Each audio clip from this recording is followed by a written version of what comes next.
আসসালামু আলাইকুম ওয়া রাহমাতুল্লাহি ওয়া বারাকাতুহু। কেমন আছেন সবাই? তো আল্লাহর কাছে দোয়া করি সবাই ভালো সুস্থ থাকুন। আপনাদের দোয়া আমিও ভালো আছি, আলহামদুলিল্লাহ। আল্লাহর কাছে শুকরিয়া জানাচ্ছি। তো আজকে আমি আপনাদের সামনে হাজির হয়েছি আম নিয়ে। আমের আচার বানাবো। তো এটা হলো ভুনা আচার বানাবো। আমি এই আমটাকে করেছিলাম, এই কেটে নিয়েছি। কেটে নিয়ে তারপর দেখতে পাচ্ছেন আমি কিভাবে কোন সাইজে কেটে নিয়েছি। এইভাবে কেটে নিয়ে তারপর আমি এটাকে সিদ্ধ করেছি, একটু হলুদ দিয়ে সিদ্ধ করেছি। সিদ্ধ করে আমি রোদে শুকিয়েছি। এখন আমি এটাকে ভুনা আচার বানাবো। এটা 5-6 বছর বা 3 বছর পর্যন্ত আপনি রেখে খেতে পারবেন। তো চলুন আচারটা বানানো যাক। তো ভুনা আচারের জন্য এই পাশে আমি সরিষার তেল বসিয়ে দিয়েছি। এগুলো সবগুলি খাঁটি সরিষার তেল। আর এখানে আমি পানির মধ্যে দারচিনি, এলাচ, লবঙ্গ, একটু তেজপাতা, একটু পানি দিয়ে বসিয়ে দিয়েছি একটু ঘ্রাণ ছড়ানোর জন্য। ঘ্রাণটা অনেক সুন্দর হচ্ছে। তারপর আমি এখানে লবণও দিয়েছি। এখন আমি দেব লাল চিনি। দেখুন একদম চিনিটা লাল, গুড়ের মতো দেখতে। দেখুন চিনিটা একদম লাল হয়ে গেছে। মনে হয়েছে যে গুড়, আসলে এটা গুড় না, এটা একদম অরিজিনাল লাল চিনি, একদম মিহি। তো এটা আমি জ্বালাতেই থাকবো। আপনারা শুরু থেকে শেষ পর্যন্ত থাকেন যে আমের ভুনা আচার কীভাবে বানিয়ে 3-4 বছর বা 5 বছর পর্যন্ত খাওয়ানো যাবে। এটা যতই থাকবে এই আচারটা ততই সুঘ্রাণ ছড়াবে। তো আমি এবার এখানে আদা রসুন বাটা দিয়ে দিচ্ছি।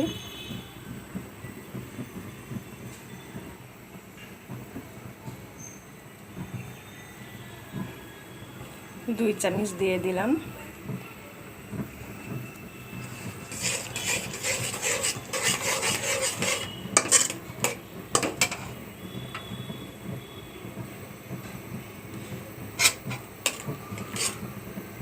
এবারে আমি দিয়ে দিব এখানে হলুদ গুঁড়ো আছে, মরিচ গুঁড়ো, ধনিয়া, জিরা এবং পাঁচফোড়ন সব একসঙ্গে আমি দিয়ে দিচ্ছি।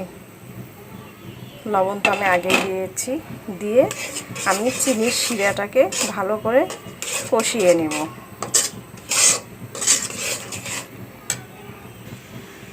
দেখুন চিনির শিরায় মশলাগুলো সব কষানো হয়ে গেছে। এখন আমি এখানে আমগুলো দিয়ে দিব।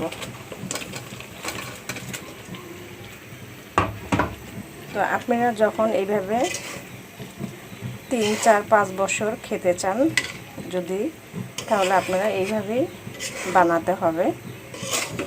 আমি যেইভাবে দেখাচ্ছি ভিডিওতে ঠিক এইভাবে আপনারা বানিয়েবেন, তাহলে আপনারা 3-4-5 বছর সংরক্ষণ করতে পারবেন।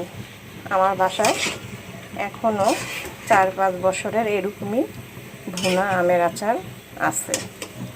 তো এই আচারটা বানালে হয় কি, যে বয়ামের মুখাটা যখন আপনি খুলবেন, আচারটা না খেলেও মনে হবে যে শরীর থেকে এত সুন্দর একটা ঘ্রাণ আসবে যে আপনি আচার খেয়েছেন। মানে কেউ যদি চুপ করেও খায় তারপরেও এটা বুঝতে পারা যাবে যে আচারটা কেউ খেয়েছে। এরকম একটা সুন্দর ঘ্রাণ আসে। তো এই পাশে দেখুন তেলটা গরম হয়ে আসছে, আরও গরম হতে হবে। তো এদিকে আমি আচারটা ভুনা করতেই থাকি।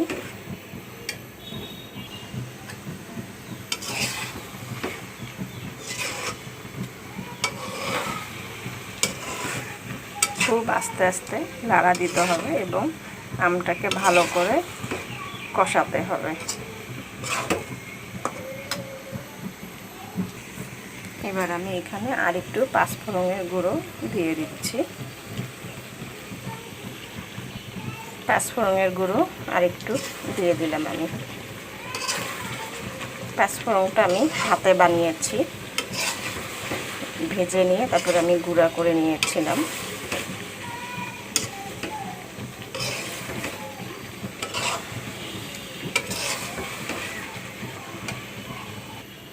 দেখুন একদম চিনির শিরাটা আমে ঢুকে গেছে।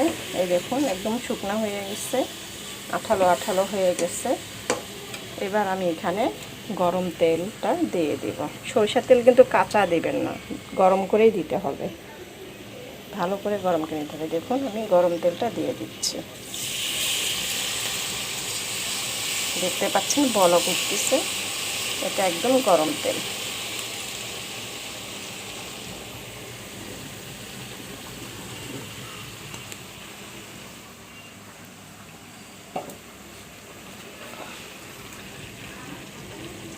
একদম দেখতে পাচ্ছেন বলক উঠে গেছে।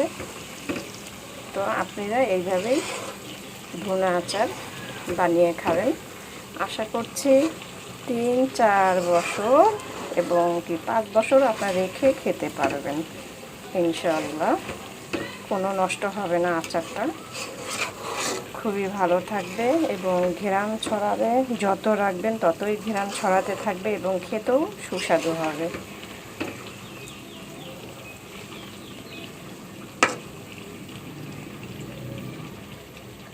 তো আমার আমের আচার বানানো হয়ে গেছে। সবাই ভালো থাকবেন ও সুস্থ থাকবেন এই কামনা করে দোয়া করে রেখে দিচ্ছি। আসসালামু আলাইকুম ওয়া রাহমাতুল্লাহি ওয়া বারাকাতুহু।